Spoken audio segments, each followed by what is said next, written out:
Hello, hello, hello, hello, hello. It's good to see you. Say hello.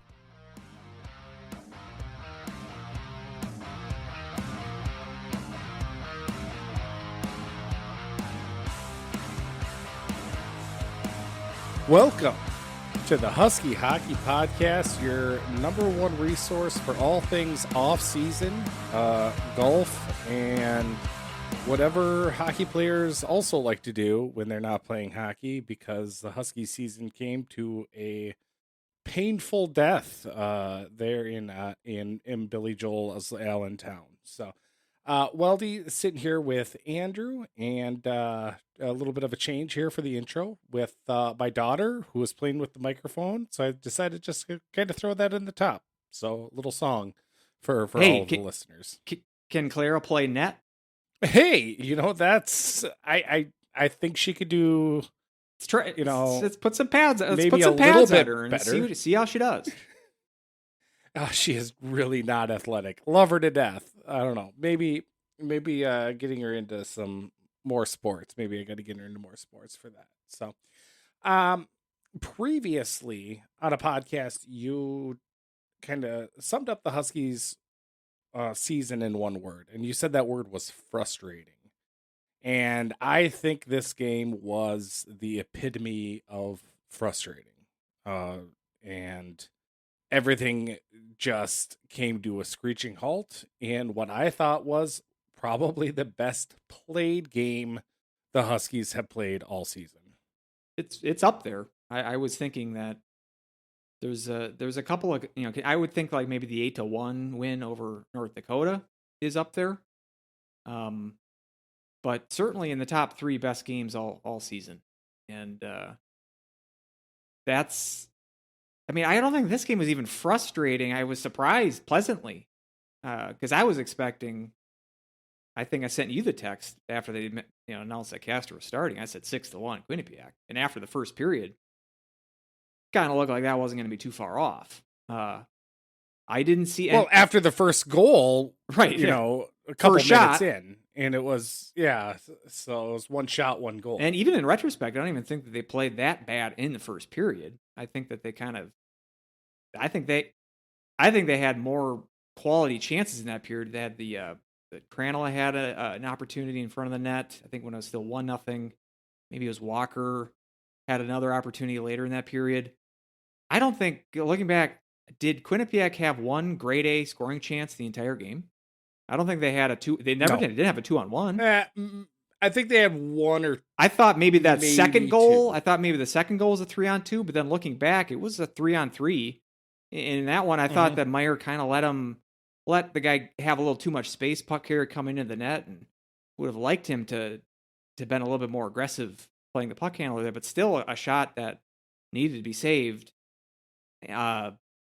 Obviously, we're bearing the lead here. The goaltending was the culprit here of the game, and clearly a tough situation to be put in here with Renak battling, as we found out, pneumonia, which obviously dates back a few weeks now.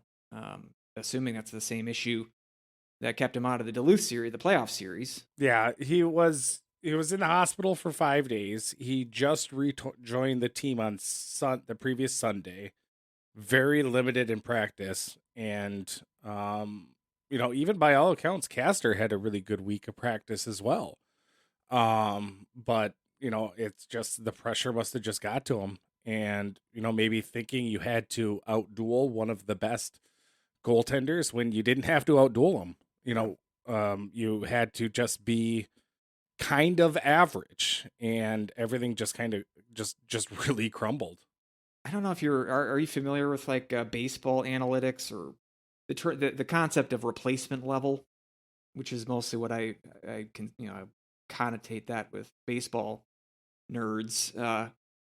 Replacement level is an average. Replacement level is like they're like better than AAA, but not good enough for the majors. So the theory goes, if you have a team that's entirely comprised of replacement players, you win about a third of your games. You're like a 50-win baseball team. That's what replacement level is. So average would be, if everyone is average on your team, that's a 500 team. Your average. In this stand, and I would consider Renak to be an average goaltender. An average goaltender, I think you win by 3 goals. A replacement level goaltender, I think you still win the game. It would have been closer. This was sub replacement level goaltending, and that's the frustrating part. Is I didn't see that being, even though as the week progressed and it looked more and more likely that Castor was going to play, I thought that, again, I thought it was going to be more of a rout, much more than this five. If you would have told me that 9 goals were going to be scored in that game, I'd have been like, that's great news from St. Cloud's perspective, because knowing what we know about Quinnipiac, and we wouldn't take a penalty. Didn't take a penalty. That was the other thing. And as I said, mentioning about Meyer on that second goal, maybe not making an A+ play there. I think that's really nitpicking, though. I thought the defense was pretty good. I mean, they didn't have any terrible turnovers. Thought everything was no bad turnovers. We got guys like defense played really solid. Yep, guys like Walker stepped it up. I mean, we haven't heard much of him in the last half of the year, but I thought he may have been their best player on the ice. At least he scored 2 of the goals. As you said, didn't take any penalties. It just was it came down to goaltending, and 4 of those goals. I mean, the one tip, which I think was the 4th goal, first one in the third period, kind of went off of Miller, I think it was, in front of the net. I mean, I'll grant him the benefit of the doubt on that one. But the others they were from the top of the dots and beyond, just sort of harmless enough shots that didn't seem to be screened or tipped. The other 4, those are unacceptable goals to give up. You can't give those goals up. And Sean Richland was talking, the color commentator was talking about how St. Cloud is giving them the points. And it's like, that's where, you want your shots to be far away from the net to give your goalie the best chance to look at the puck. And apparently looking at the puck for Castor was waving it as it went by. Right. And like you said about the first period, it was a tight checking first period. And I even tweeted out, we were down 2-0. And it's like, God, I didn't even think we played that poorly. And then we come out, I mean, like you said, Walker came out huge. Walker and Henches, both of them were just a buzzsaw, I thought, the whole entire game. And then, again, right after Henches' goal, a few minutes later, another weak goal was let in, and it was just the wind out of the sails. Kupka gets a beautiful tip. Okay, all right, 3-3. It's... I thought at that point then Castor would at least settle in and say, yes, things were poor, but we still have a chance to win this. And, the Huskies dominated that second period. Shots were 17-4. And we're all over. The only real thing that they lost would be the face-off draws. The Quinnipiac was just punishing the draw all night. But, even in the second period where you lose the face-off draw, but you're still able to control that much, just shows how dominating it was. And I was like, wow, this Quinnipiac team is not that good. And, it's 3-3. Okay, here we got a shot. And then, it's that tip, a minute in. And I'm like, come on. And then, sure enough, 5-3 on another weak goal. And I'm like, it was just for how well everything else clicked. No dumb penalties. They even tried to bait Brodzinski in some penalties. He didn't have any of it. The defense, I thought Seamus Donahue played a solid game, which is something that I don't think I have said in about a year and a half. So it was just how everything kind of came crashing down, and it just sucks to see such, you finally see this team pull together all aspects, and this is what crumbles the season, and it's just disheartening. And in what I think is just how frustrating the end of the season was, it ends in a equally frustrating way. Yeah, frustrating that where was this performance for the last 3 months before this? And I realized the Olympics threw a wrench into things, and you had to maneuver some unplanned weeks off with some COVID cancellations, but still, I mean, the full team laid eggs, in North Dakota, and then when they returned, it didn't look this good against Duluth at the end of the year either. Blowing a lead against Denver at Denver. Denver, right? Was the Olympics guys? Yeah, they were gone then, but still, yeah, you'd think that it was frustrating. I mean, you play well, you play like that more consistently in the second half of the year. You're not a 3 seed. You maybe play yourself into a more favorable game, and maybe it wouldn't have mattered because Renneck still would have had pneumonia and we would have been stuck with Castor either way. That's very possible. Yeah. Another thing is, and that's really my only solace, is that even as overrated as I think Michigan is, and we'll get into the Frozen Four a little bit later. God, that would have been great to play them today. They would have given that would have been a great game. And I think St. Cloud would have had a good chance to beat them. But not with Castor in that. Not with Castor in that. No. And that's the thing, is that that's the only solace I have, because I don't think anytime that they cut to the bench and they saw Renneck and saw you saw his eyes, you saw his face and whatnot, he looked rough. He had no color in his face. He just kind of kept trying to blink heavily and focus and kind of stay with it. He was not. He probably wanted to get in there, and it's frustrating also to have his career kind of go out like it did, just kind of fizzle out. So, all the best to him in the future. He's probably one of the most polarizing goalies in St. Cloud history, because people seem to either love him or hate him. But he's going to hold all the records, but it's all going to have an asterisk to it for COVID and whatnot. But yeah, a full team against Michigan, I thought, St. Cloud, I feel would have beat them, we'd be right in the Frozen Four. And it was just not meant to be, I guess. And I feel like that's, the story of St. Cloud State hockey, I guess. It's just not meant to be. It always kind of comes crumbling down. And of course we can do the Monday morning quarterbacking now. And of course it all is glaringly obvious now that we know the result. But one thing about Larson, and I think we have talked about this in the past, but I feel like he struggles with in-game coaching moves, whether it be taking a timeout at an opportune time or making a goalie pull. Not even, I thought it was, and I'm sure they know more about Lamoureux than we do, but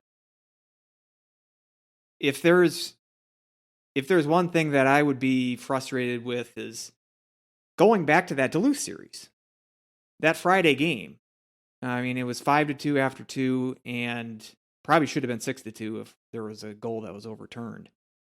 I mean, in retrospect, obviously, is that give Lamoureux a period there, see what you got. Did they know that this was going to be the case, where 2 weeks later and Renneck was still going to be out?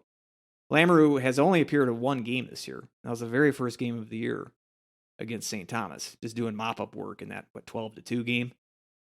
Played a little bit more last year. I know he started at least one game in the pod, and looked fine. I mean, didn't look like he was even better than Castor at that point, but he's kind of a blank spot. I don't really know anything about him, and obviously the coaching staff doesn't have any faith in him, because they did not go with him either in the Duluth series or make the move here in the Quinnipiac series, the Quinnipiac game, which I thought change. I don't know how much worse he could have been based on what we saw out of Castor against Quinnipiac. And obviously it's glaringly obvious after the fact, but in the fact, you'd like to think that making a move there could have perhaps been the move there. I don't know. I mean, you saw today with Quinnipiac against Michigan making a goalie change, and they almost pulled off a 4-goal comeback. Sometimes it's that, that can provide a spark if the rest of the team isn't. And props to the team and to Larson. all the coaches for making the adjustment coming into the second period. I mean, this is a team that we've talked about that they haven't come back at all really this year. The biggest comeback win they had was down 1-0 against Bemidji, and never had come back from more than a 1-goal deficit. So coming back from 2 goals down, and perhaps it's even hard to play the alternate reality game. You just put a halfway decent goalie in there, and the whole, and it's as if they still would have scored 4 goals, because who knows? I mean, the team may have been, the offense might not have kicked into high gear if not for the fact that the goaltender put him in such a hole. We don't know. It's just, you can't just remove one player, put another player in, and then you subtract the 3 goals. It doesn't work exactly like that, but just you can't just copy and paste it. Right. Who knows if they and maybe Parrots and Quinnipiac's probably not as playing as tight as they were if they didn't realize, if they didn't have such a cushion to start with. So the game would totally be a different game if not for the goaltending here. But seeing as how well the offense was clicking, especially in that second and third period, there's the puck control. I mean, you could apply, if you would have pulled the goalie the entire last 2 periods, I don't think the score would have been that different. It's because like I said, Quinnipiac just didn't have any offensive push, and St. Cloud, this was like the old St. Cloud of the number 1 seed years of transition game was clicking, and you had you kept the puck possession was dominant. And it just, the end result, just that one the one change made so much of a difference, and that's, I didn't see that happen. I didn't see that was not on my realm of possibilities of we're going to play the best game of the year except for the goaltending, and that's going to be the difference. I didn't quite see that happening. And I mean, when it was 2-0 and I'm thinking, okay, maybe my 6-1 is still going to be on board, and thinking, okay, well, maybe that's for the best, because this will show the coaching staff in very clear terms that you can't go into next season with Castor and Lamoureux as your in-house goalies. But the 5-4 loss probably makes that point even clearer. 6-1, you probably got defense and offense is also reasons for the loss. With this, where literally the goaltending is the only reason that you lost this game, that should make it the most crystal clear example to this coaching staff that really your options are pretty limited now. And even the transfer portal has already seen some goalies enter it and then leave the other side, with North Dakota and Providence scooping up some goalies. Roden, who we're familiar with from Omaha, goes to Providence, and then UND gets their transfer goalie of the year, going from Driscoll to now Drew DeRitter from Michigan State. So even 2 options are off the board now. I don't see any other quick fix for the goaltending situation coming into next year. Maybe this game crystallizes that for Larson and the coaching staff, that we have to go that transfer route, and to avoid this situation in the future. And again, maybe it was unavoidable because of the whole Renak, and he's your starter, and it's this, what can you do about pneumonia? It's just that is just such a St. Cloud State thing, where it's like, yeah, we're gonna pull out. It's like we're pulling out of a hat. What are we gonna do? We're gonna crap the bed against AIC this year? Or is our coach gonna leave when he's still employed by the university? No. Goalie pneumonia. That's what we got this year. And it's like this team finds new ways to hurt us. That's right. It is what it comes down to. When it was 2-0 and the weak goal just happened, I did tweet out right away. I was like, pull him, just pull him, and everyone was like, who you put in? I was like, put in Lamoureux, because you've got 0 chance otherwise. And I felt that way even until the end of the game, even though we did have a chance otherwise, because the Huskies were able to come back. now actually I'm sitting here. I mean, putting in a third string goalie, I think about like when the team, back when I was in college, they had like Ethan Lyerly on the team. And, he played intramural hockey as well. And he was able to play because he never technically entered in a game, but he sat on the bench.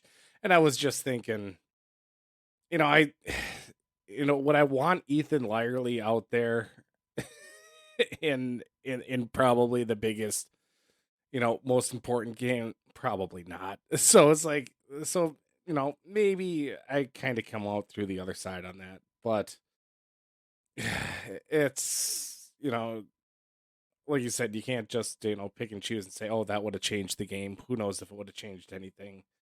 But, it was just frustrating to see how well this team played and how everything kind of crumbled down. Because everything else I thought just impeccable. You talk a little bit about AIC, you talked a little bit about Air Force, you got Ferris State here. Ugh. If you were to rank some of these, as far as first round disappointments go, where would you kind of rank these? What, you had Clarkson after sweeping them early in the year, I think they by a handful margin. I think they split them that year. They swept them the year before, but they went out to Clarkson that year, and I think it was a split. As far as ranking the disappointments, this would be fairly low on the list. Just based on, I didn't have expectations coming into the game that they were going to win. As I said last week, when we thought that Rennick was going to play, didn't think. But does that make it even more frustrating, the fact that they played so well and we lost? That softens the blow because of this. That softens the blow. As far as even thinking that Rennick was going to be the starter, I didn't think they were going to win. And then knowing that Castro was going to start, I thought it was going to be a rout loss for them to come up with a 5-4 nail biter.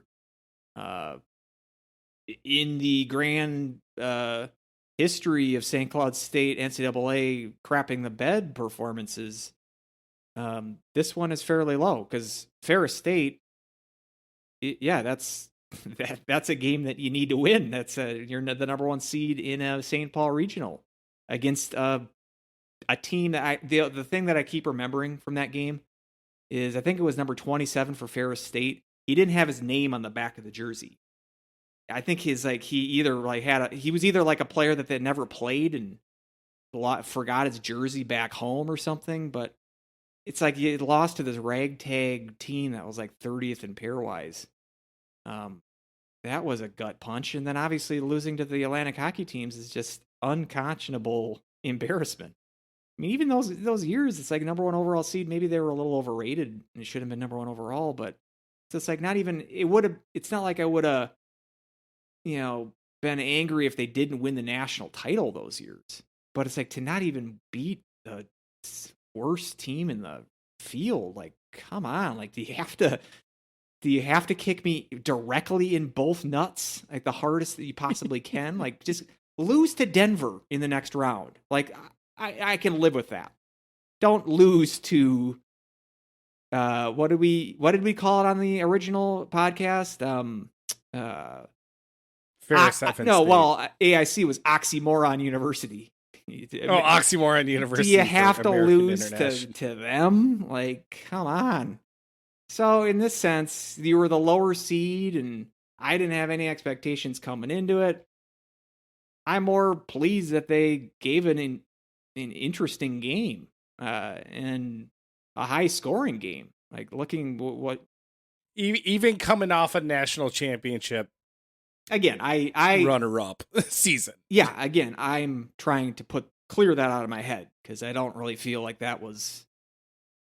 I don't put as much stock into that as a lot of fans do. Season to season, and then even just the NCAA tournament at large, especially how it was last year, with they had a favorable draw in their regional, and I'm not exactly saying that yes, they were exactly the second best team. I'm not even sure if UMass was the best team last year. UMass went into that tournament as a 2 seed. They didn't play a team below them that was ranked in their 4 wins. They played a 3 seed, a 4 seed, a 3 seed, and a 2 seed. They didn't have to beat a 1 seed. I mean, it's like I'm not even. Were they the best team last year? They won the tournament, I guess, but They not were very the best team in 4 games. out of the teams that they play how that they it- got that they That got. was judged. You know, it is a crapshoot. Except this year is like the least crapshootiest of all the crapshoots because it's other than Minnesota, it was chalk all the way. While them and I guess the Notre Dame beating North Dakota was an upset, but two upsets. I mean, that was what was that, 8-9?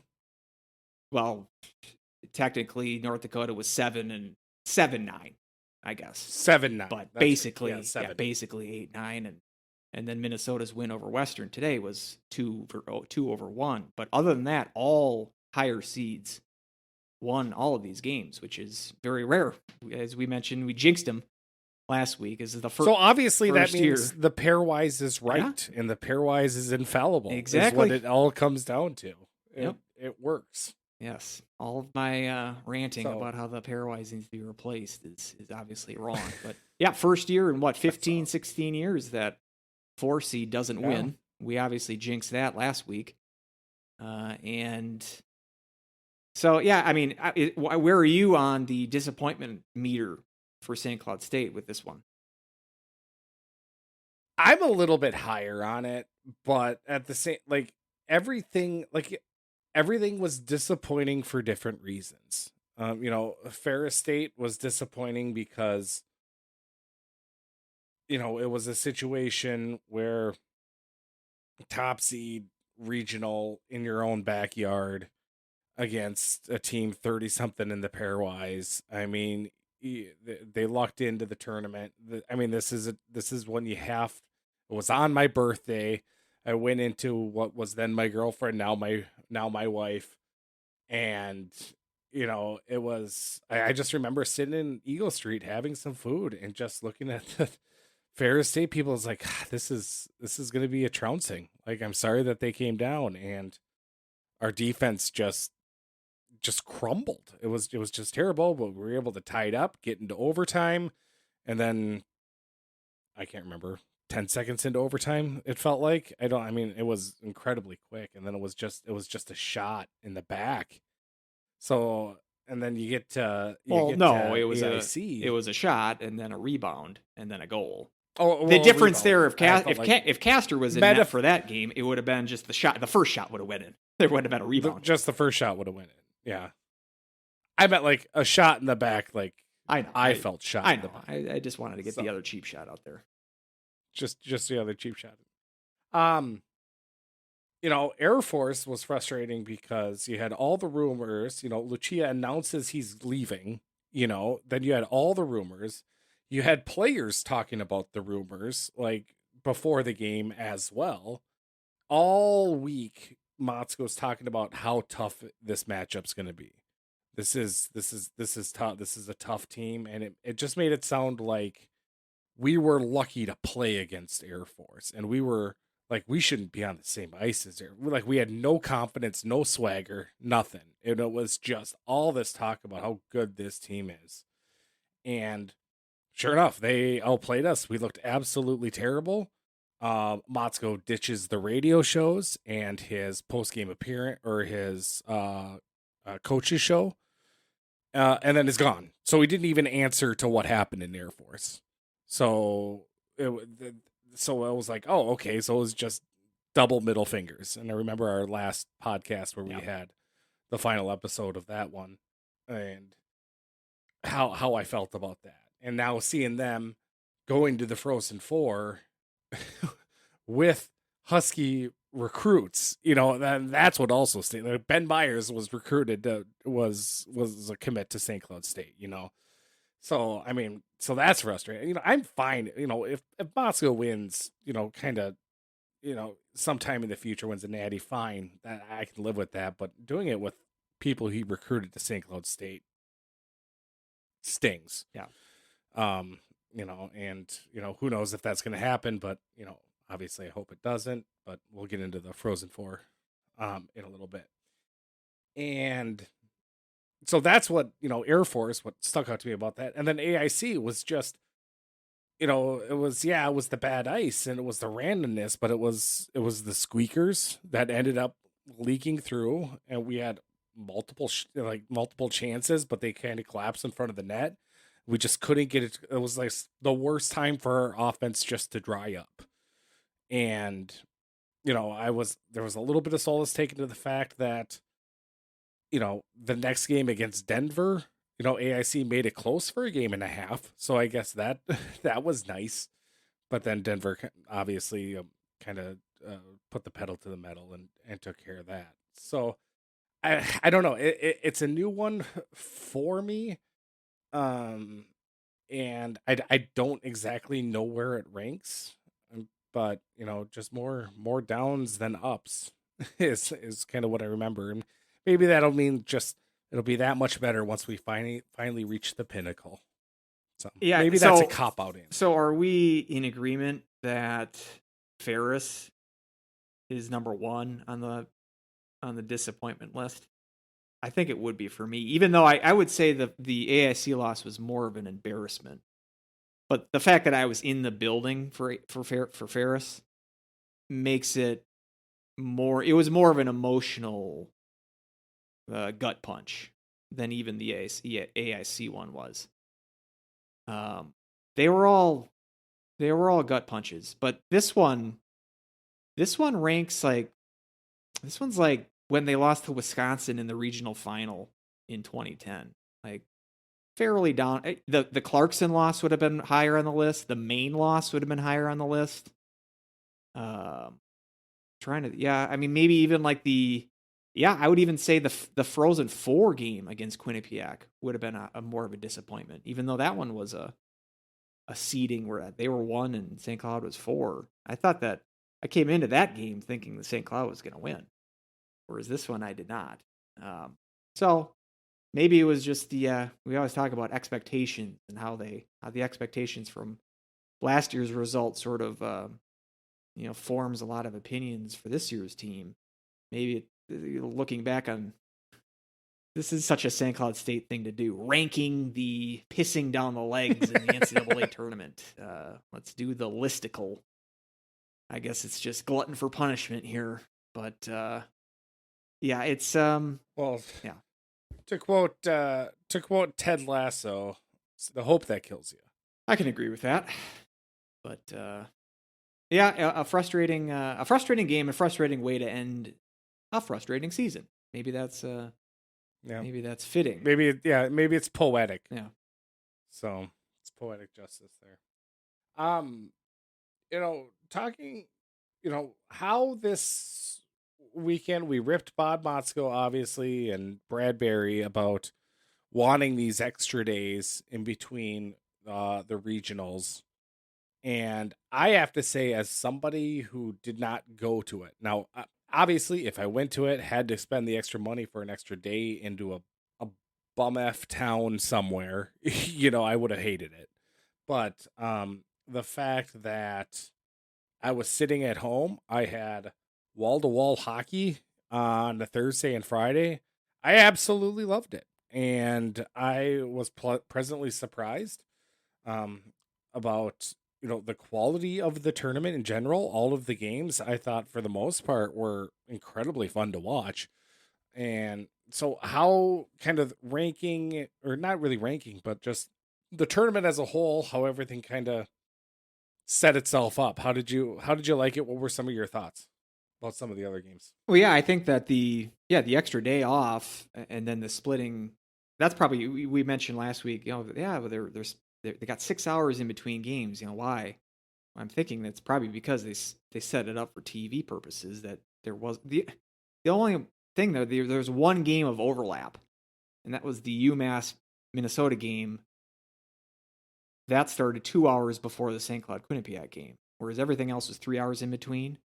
So that was the only game where there was multiple games going on at the same time, and of course that's the one that goes into overtime. So I kind of missed that third period comeback for the Gophers, and then the overtime. I had it on my iPad, but it was kind of, I wasn't paying attention to it as much as I was, obviously, because the St. Cloud game was going on. But you got to think that's kind of why they set it up that way with the gaps in between, to make TV viewing optimal. The thing there is with so is the NCAA, they're just saying we can make a good TV product out of this. I mean, the downside there is by having the extra day in there, that negatively affects attendance in the buildings. And if you're going to make it so convenient for TV watchers, that gives you the people that would travel less of a motivation to be in attendance. So aside from the Loveland, regional with the Duluth and Denver final, I mean, especially Albany, we saw it again of just terrible attendance. I'm reminded again of, Worcester. Oh, yeah, that's right. That's the stadium that has the khaki-colored seats, which I forget about until they play the games there, which, again, is about half full at best, even if they have UMass or some localish team playing there. And the same with Allentown. I mean, Michigan brought some fans there and saw them today at the Quinnipiac game, but not a whole hell of a lot to talk about when it comes to atmosphere for these games. So it's kind of the same old, I don't know how many years we got to go through this. The only good regional attendance wise was the one that's in someone's backyard, in a host school's backyard. And you'd think you'd put that together. And it does sort of even affect from a TV viewing standpoint. If those Albany games were tough to get into because there just was no buzz at all, and just the puck making echoes whenever it hits the boards because there's nobody in the building, or if it hits a stanchion and has a crazy bounce. They had a couple of those, Mm-hmm. So I just think this is more evidence of if you're gonna lean in and try to make this a TV product, what would be great is if these games had some atmosphere in the building, and because that translates to the viewing experience as well. And you got the possibility of going back on campus, which I've been advocating for years now that they should do. I think more evidence for in favor of home sites in some capacity. So yeah, and as far as the gameplay themselves, I guess I was a little underwhelmed. I mean, there were tight games throughout. There was hardly any routes. I mean, even the Quinnipiac Michigan game, which looked like it was going to be a rout, Quinnipiac made that close in the third period. And so for about 10 minutes of that game, it was kind of a dud of a game. But yeah, I don't know. I struggled, and again, maybe it was the Albany just lack of atmosphere kind of thing. But all three of those games were. And I didn't watch I only caught the end of the Mankato Harvard game, which might have been the best game in that regional. And the ending that I did see was a little exciting, but as a night owl, 9 a.m. games are a tough one for me. 9 a.m. in my time zone here, so I didn't watch the beginning of those 9 a.m. games, but that Notre Dame North Dakota game I thought was dicey. I mean, obviously the one thing to talk about there is this clock issue, which we can maybe get into later. And then the Mankato over Notre Dame I thought was mostly a snooze fest. So a lot of close games, but I wasn't, and some good games. I thought the Denver Lowell game was good. Obviously the Denver Duluth game, I'm patting myself on the back for jinxing Duluth and getting a little taste of their own medicine with a bad bounce goal. And Dan Jacobson's gonna be ticked. I will be taking them in every field for every bracket from here on out for eternity. But I thought those were some decent games, and again, those games were improved because of the fact that there was some decent atmosphere in the buildings. But I thought the Gopher game today was kind of dull. I thought the Western Michigan Northeastern game was a bit dull and weird that, talking all about Devin Levi, and it comes down to kind of a gaff, misplay from him that leads to that overtime goal for Western. Irony there. Yeah, and even Al Parrots gives up 4 goals in each game. If they're still voting on the Richter Award, I think McKay's got it sewn up just based on the NCAA performances. I think all those are done. I think you're they're right. done at the end of the season. I think you're right. But if this did factor into it, then it would be advantage McKay there. But yeah, I mean, as we said, no routes, and so all the games were relatively tight, and I do like satisfying, brackets. I'm not a huge fan of the chaos, 4 seeds going all the way and just a bunch of upsets. I do like the fact that the higher seeds winning is more satisfying to me. And I'm looking forward to like Michigan, Denver, for instance. I think that'll be a good game. So, yeah, I don't think it was my favorite regional weekend, but it wasn't my least favorite either. And was able to watch, like I said, all those games. I watched a little bit of each of the games and most of a lot of the games. So, and TV made it possible to do that without, doing a lot of overlapping games. So what did you think? I mean, let's give it a tepid thumbs up for me. Yeah, from a viewing standpoint, I thought it was great. And I thought that Minnesota State Harvard game, just to open it up, I thought that was an excellent game. I had a lot of fun watching that one.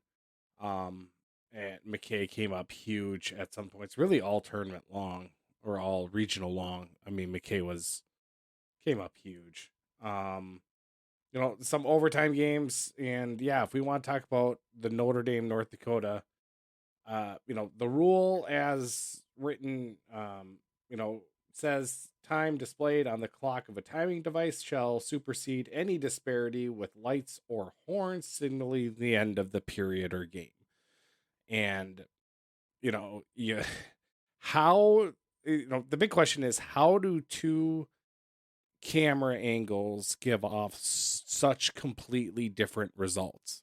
Because that overhead camera was about 2 seconds ahead of. Now, I get the ESPN, that's an overlay. That's, sometimes those, I get that. I just don't understand the green light. Like, in my mind, that green light has to be synced up, especially, right with the clock, and have everything disconjointed like that is really a black eye for college hockey after another black eye, that came from the CCHA playoffs. Correct. So, I wonder if they just kind of looked at it as, hey, there's enough reason for one party to be ticked off, so we're just going to wave this goal off. No matter what, it's one party is going to point at, well, this says this, and we should go by this. So I think so they just kind of, since both of them don't show that it was a good goal, one of them says it's not, so therefore that's going to overrule the good one. That's the only thing I could really think of, I guess. This one was just, I don't even know. I'm not even angry about it because I just don't know which camera angle with which clock do I trust? And there's no reason for me to trust one or the other. It doesn't. Why is the camera angle from the overhead with the quote unquote burned in clock? Why is that the authoritative clock and not the the screen clock that ESPN shows that is synced up exactly with what that green light showed? Who's to say that overhead view with the clock there, why is that automatically perfect? And so I'm assuming that they got it right. I mean, but I don't even know how to feel about it because it just, the whole thing is, it just looks incompetent. It looks like the sport can't get its S together to not even sync up clocks. And if you're not going to if the green light is not authoritative, why even have it in the building? Seems like that it would make sense to have that sync up more so than some overhead view for reviews. And so, again, at least Notre Dame ended up winning the game in overtime. Same thing with the Mankato Bemidji debacle. At least it seems like the team won that should have won. And I wasn't like rooting. That's a S sandwich matchup if I've ever seen one. Notre Dame and North Dakota. Not rooting for either one of those. But it just we have the ESPN screen clock, we have the green light, we have the refs on the ice who called it a goal. We have three things that work in favor of Notre Dame, and they go with the one shot that apparently is the shot that's God, and that's what we go with. So it just another, and not only that, but some I just over reviews in all the games, even to the extent where some of the studio broadcasters or commentators were commenting on how it really affects the flow of the game, and I thought that offside call today that waved off a Western Michigan goal is just like, it has no material effect on the play, even whether it was a hair offside. We seem to be hell-bent on overturning anything and looking for reasons to overturn goals. I don't think that's the impulse that we should have when it comes to reviewing plays. But the one thing I will say about the St. Cloud Quinnipiac game, no reviews. Great officiating. We had one penalty all game. And it's not like I felt like they missed any for either side. I know Pecknold didn't like the first goal that St. Cloud scored, where they thought they had a trip or a hook or something that caused that turnover, right? As Richland said, I thought it was a good no call. And was there even a review on any of those 9 goals? I don't remember them reviewing any of them. It's not like I think of any reason that they should have. And so the game, I thought, had great pace and no penalties at all. And so, as far as that, we lucked out there. As far as the St. Cloud game had, I thought, the best reffing because it was invisible. Well, and that's probably also because there was nothing to review for those goals against St. Cloud State. Not looking for, all of them were just easy shots. Not looking for any high nobody sticks in front of the net. Or goalie interference. Yeah, goalie interference. Nothing like that. Was shoot on caster, and it's in the back of the net. So it's Yeah, so that's I know Gina Carlson, one of the questions that she asked was, kind of what were some of your, what was the best game that you saw? And for me, it would have been that Harvard Minnesota State game. I thought that game was a lot of fun, and kind of got me in the mood, kicked off right away. And then obviously Notre Dame and North Dakota, seeing North Dakota lose, always a fan. So I don't get people who just cheer for the conference. Yeah. I just don't understand it. It's I have teams that I hate. I feel like it's the only sport. That does that. Because you ask any football fan. No, I have some hardcore Gopher football fans we are rooting for Iowa in the Gator Bowl against Vanderbilt, because the Big Ten should win all the bowl games. It's just insane. I've never understood that. So it's a thing. It's a thing in other. It's even worse. It's even worse, I would say, because they're talking about meaningless snack food branded bowl games, and they're rooting for whoever. Don't mess they're with rooting Tostitos. for Purdue they make a great round to win the Belk Bowl or the Hellman's Mayonnaise Bowl. Because they're in the Big Ten. But so I think this is a thing in other sports as well, college sports especially. But I've never understood it either. I have teams that I hate that I root against. Some of them are in the NCHC and some of them are not. And sometimes the teams that I hate more are playing an NCHC team, so I am rooting for the NCHC team. But I was rooting for Western Michigan to win today, even though I thought the Gophers were going to win. I was rooting for Western Michigan solely because I wanted a Western Michigan final game, which would have been in play. if that was the case. Would have You been could just, I could already Oh, sense the the people headlines. on your Twitter machine going, Pearson can't back out of this one. It would have Can't gotten this old one. after about 15 minutes. But it was not to be. So I root for weird things sometimes. But at least Pearson would have at least had to answer those questions. Well, I mean, because could have pulled him. Could have pulled a would have been Motzko. inevitable. Could have pulled a Motzko preemptively and just maybe he would have said like Take our another job. health department says I can't do the pregame interviews. Yeah, right. Our health department, that Freedom of Information Act. Frozen Four then decided. We've got them all squared up, ready to go. We got a Minnesota semifinal and Michigan versus Denver. So we got Minnesota State versus Minnesota, Michigan versus Denver. I'll leave this to you. Who do you want to rank who you least want? Or who do you think is going to win? Like, which one do you want to do first? Because I want to do both. Let's do like your prediction for the champion, and then, and also you are the most okay with winning to the. Let's do least that. okay. Let's do that first. Okay. All right. So, you started off then. Who are the most okay with winning this? So number one would be the team that I want to win the most. Yes. I'm looking at this as like 4 through 1, but yeah, you can look at it through that way too. It's the same thing. Do you want me to go 1st? We're looking at it from different lenses. Yeah. Okay, I'm So gonna go the most okay. You're okay with this team winning yes. the most. I'll go Denver, Michigan. Denver. Yes. Denver, Michigan, Okay. Minnesota, Minnesota State. I do not want anyone but Mankato. I am strongly opposed You're in to the Mankato. Anyone but Mankato. But these, There's as no we Minshew as love. we mentioned before the show, this is a heel fest. These are 4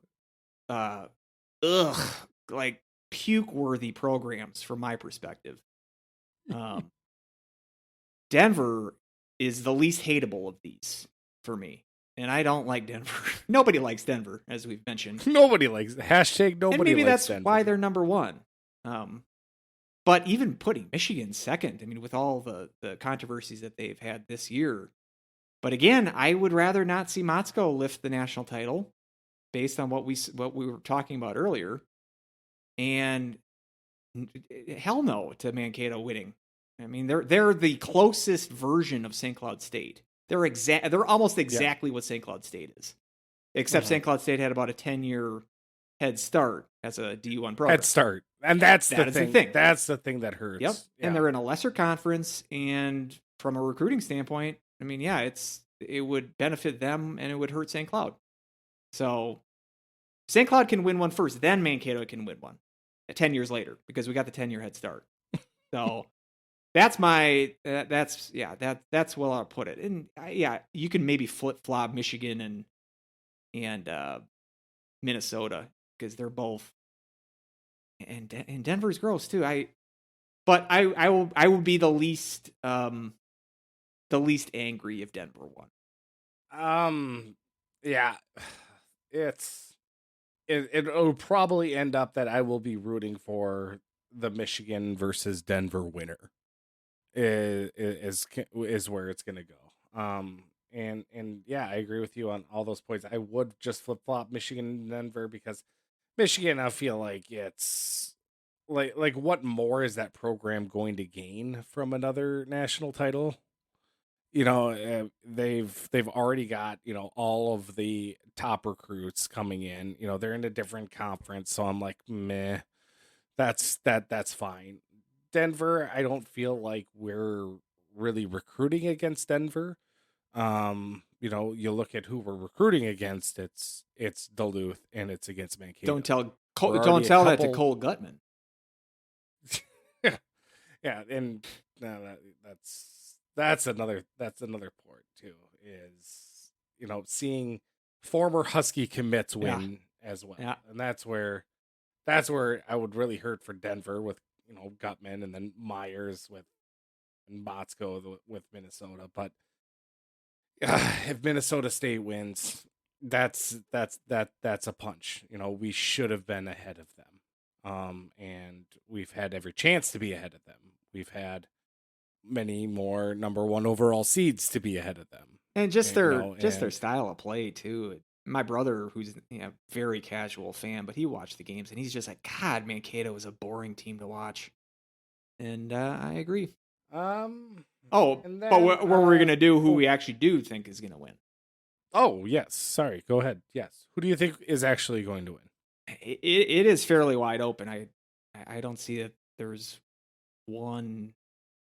I don't think it's obvious in either game. And then whoever the final would be, I'm gonna say that Mankato beats the Gophers, and I agree. I'm gonna say Denver beats Michigan. I agree. I mean, you know who I want. Mm-hmm. I'll go with Denver. I think they can beat them. I mean, Denver was able to solve Duluth, and that's going to be a similar sort of test with Mankato. So yeah, but I mean, Denver though, even like that Lowell game, I thought they were like kind of going at half speed. I'm like, I wish St. Cloud would have been able to play this Denver team when they went out there in February. So they didn't look all that. And against Duluth, I mean, they outplayed Duluth. Shocker there. Duluth getting outplayed, but even the CHN write-up I thought was pretty tea-laden from Woden there. Was like, here the script was playing out perfectly. Duluth was getting outplayed. Denver was out shooting them 2-1, and it was 1-1 in the middle of the third, right where Duluth wants them. I'm like, God, I love this. But Denver was able to squeeze it out, and so they didn't look like the sports car they had been for much of the year. But sometimes that's what you have to do in the NCAAs. You're playing more of the tight 1-goal affairs and defensive oriented games. So yeah, I'm gonna say whoever wins that Denver Michigan game is gonna win the whole thing. But yeah, and I've talked earlier about how overrated I think it is, and I think it's just a lot of inexperience and a lot of youth, and I don't think that does very well when it comes to tournament time. And looking at how this team almost let Quinnipiac come back, and up 4-rip going into the third, and then all of a sudden it's 4-3. They were able to pop in a couple empty netters to kind of seal the deal. It just shows a little bit of the inexperience, and I think that's where Denver is going to kind of thrive when it comes to that. They picked up some of those transfer guys. They're going to pick up, I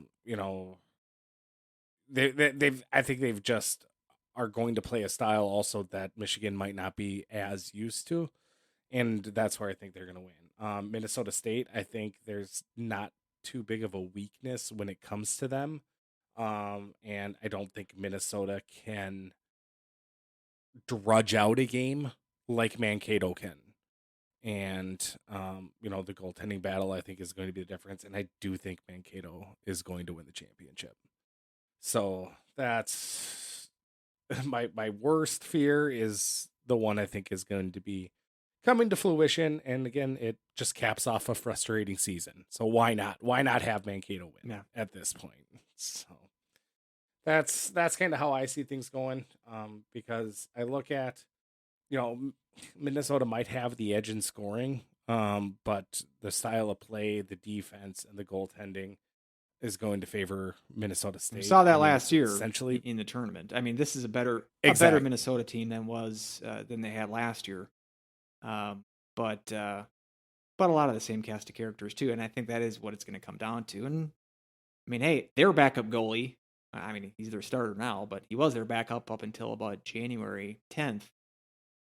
He pitches a shutout in a regional final, and he looked pretty good doing it too. I mean, if you don't count the offsides goal, which should have counted, but yeah, that Michigan, they got some sloppiness outside of power on the back end. They can cough up the puck and be a little sloppy. We had talked about this last week about Pecknold's what turned out to look like a genius move, pulling the goalie against Harvard with 6 minutes left to tie that game up. Here, pulls his goalie with about 4 minutes and change left. That was, I want to know what your thought was there. With the Harvard one, it's not like, in this Michigan game, they had all the momentum. After getting back to 4-3, and then for a few minutes after that, they had a power play right in that window after they had made it 4-3 that they did not convert on.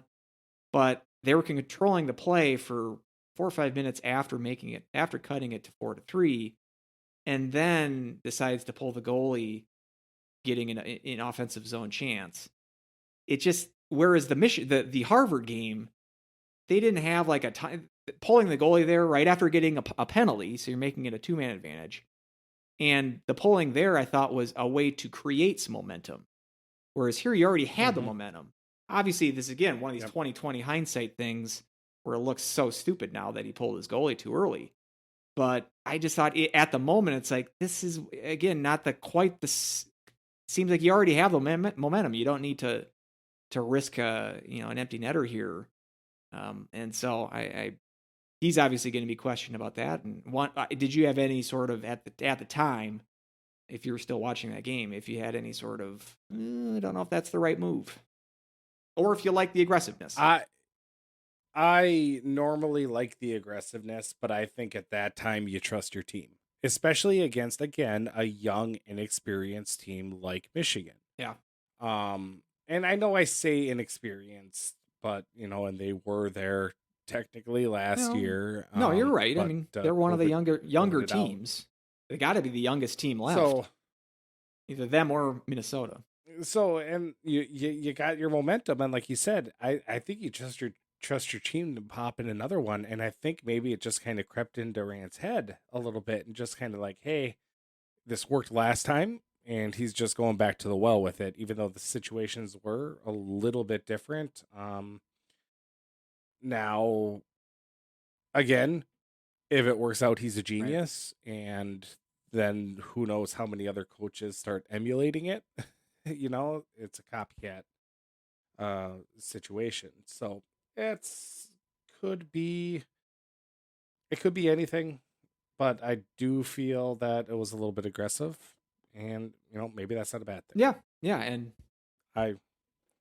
I would have second guessed it though if I was a Quinnipiac fan. I would have been like, we've already got the momentum. You don't need to try to create anything here. So. Yeah, I just wanted to get your take on that. I thought that was interesting. Game theory kind of thing. So, yeah, a lot of questions that did come in here were about transfer portal, Huskies plan of attack next year. First, all great questions. First, you had mentioned that. What did I think the best game was? I don't think I got to. Oh, yes. So you went with Mankato Harvard. Correct. Okay. I wish I would have watched more of the game. And then obviously North Dakota loses. Oh, that's right. I thought about. I was thinking about that. Not that I knew that we had a question about it, but I was thinking about what I thought the best game was. I mean, it's too close, but if I was just a neutral fan, I might have liked the St. Cloud Quinnipiac game the best because I like offense, and just that we had a ton of we had 1-0, 2-1s. That was the majority of the games were low scoring affairs, and yeah, I mean if you don't mind a little bit of bad goaltending, the St. Cloud Quinnipiac game would have been intriguing to watch. Again, I'm biased because I have so much emotional investment in the game, so I'm not sure I'm going to take that as my number one. I mean, I might go with the Duluth Denver final just because I thought that third period fans were into it. It felt like it had the feel of a huge game, and even though the action and it would, I liked that Duluth was on the losing end of that bad bounce, but it is sort of like I don't like it that such a cheesy goal was the difference in the game, but just based on I thought the intensity, you could feel that even watching it on a tablet several time zones away. maybe I'll give that my my game of the weekend. It's not a bad pick. Yeah, so got a really good set of questions. A lot of it about, where do the Huskies go from here and whatnot. I think we're gonna hold off on those up Yes. until after the Frozen Four, and just kind of wait until kind of all the dust settles, see who actually comes back, who's leaving, kind of kind of get everything, see who's out.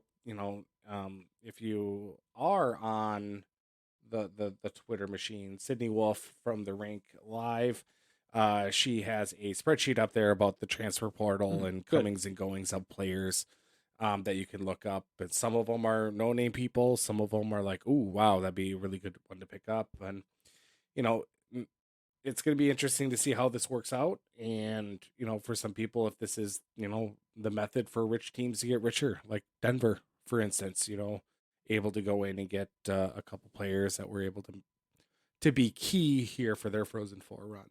And So, already action on that transfer portal. Already in the offseason with a couple of goaltenders switching teams.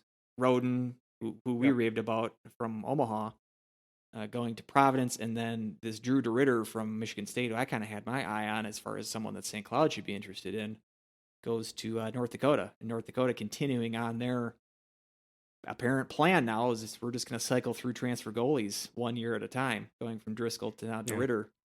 So I would expect the Huskies to be active in that portal, especially from the goaltending standpoint. But two options already crossed off the board, so Brett can't take a week off here. He's got a. Yep. This is Yep. a big. This is like the NFL free agency, or NHL and- even, like where it's like 1 week. The first day, it's just we got 60 moves. Maybe it's not gonna be that fast, but it's gonna go pretty quickly here. Yeah, and I think we're in agreement here that it's going to be a tough go of it if we are going in as Caster as our 1A goalie. I don't think it's going to be a tough season. I don't think that's acceptable. And if maybe it was a bad game, Yeah. and maybe we can give him the benefit of the doubt and whatnot that it's not that bad, but it doesn't leave a lot of high expectations or enthusiasm. If that It is comes to and fruition. we're being very harsh on him, and it is a 1-game sample. If you give him the starting position, he's not going to have a 67% save percentage for the entire year. He's not as bad as that. But as far as a guy that you can have legitimate title hopes on, no effing way. So he can be he can be a backup. He can be the number 2, but he can't be the number 1 on a team with legitimate hopes of competing. So I hope the coaching staff realizes that. It'd be dumb if they didn't. So let's keep our eye on that. Yeah. Well, for you, any closing remarks, closing thoughts? As we, I guess we can, I don't know. Just it sucks that the season just ended the way it did. It was. I will say, just personally, this is the first year that we've gotten the gang back together, so to speak. We took a few years off, and I was thinking too, it's probably a good thing that we weren't doing a podcast during the AIC or the AIC season, because I would have been, at least after that, it would have been very fun up until the AIC game. And Up until that game, I would have came on here and I would have when I'm saying S sandwich and everything, I would have gone completely bleep free. I would have been a drunken sailor about my anger. So any silver lining, we got that.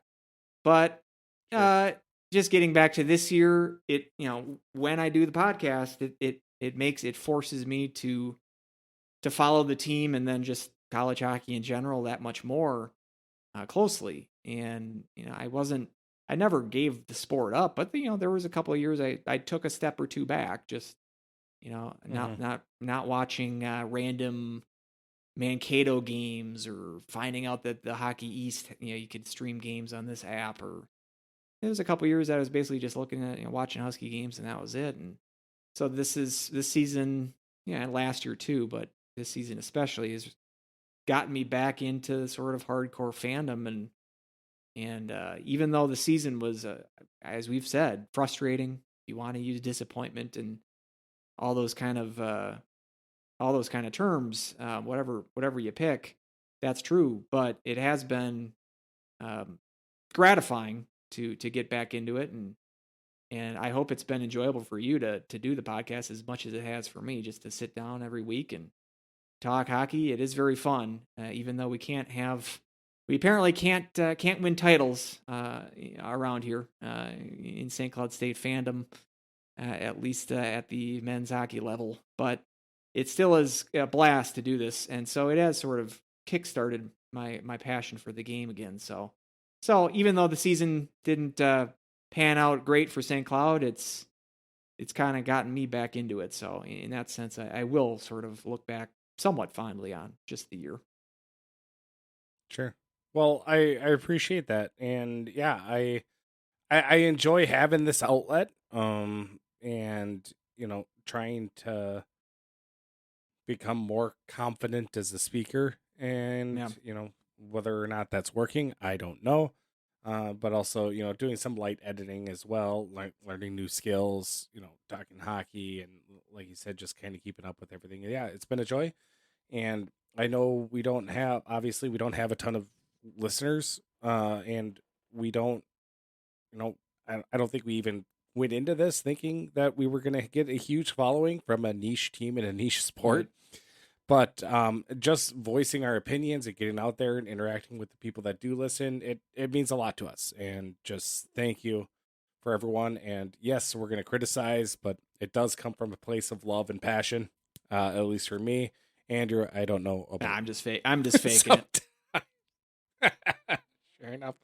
Well, that about does her. Until next time, we'll have a new commissioner. That's right. In the NCHC. We'll have, does Lindenwood start next year? I think so. I think they finally put out their official press release. It took them a while to do that. So, but, yeah. So I think soon, either this year or the next year, the number of independent hockey teams will make 6. So maybe they'll just band together, form a conference of their own, and get just I don't know the auto bits. Yeah, I don't know why they wouldn't, but we can talk about that and talk about the new commission. All I would say for advice there is just look at the Don, and that's all you need to do is to look at that as far as what you need to do to be a conference commissioner. There you go. So until next time, go Huskies. Woo!